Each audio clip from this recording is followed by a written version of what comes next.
guys! Ang galing ni Kuya, no?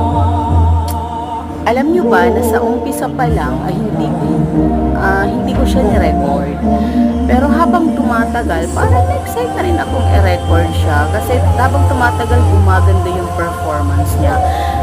This contestant is actually from Tacloban City at dumayo lang siya dito sa Pasay para lumahok sa pantimpalak na ito. Ito'y naganap noong nakaraang buwan kung saan ay ginanap to sa Sitio San Pedro ng Pasay, Samar. Siguro mga 2 days before sa fiesta nila or 1 day before. Ang ganda ng performance niya.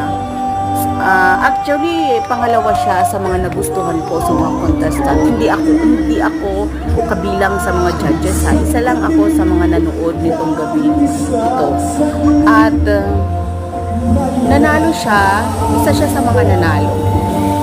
Sana sa mga susunod pang contest na lalawakan ni Kuya ay maipanalo niya lahat yung mga laban niya. Laban ng Kuya. Sana ganun kaganda yung boses ko or ganun kaganda ang boses ng asawa ko. Congratulations, Kuya! At salamat na pala sa pag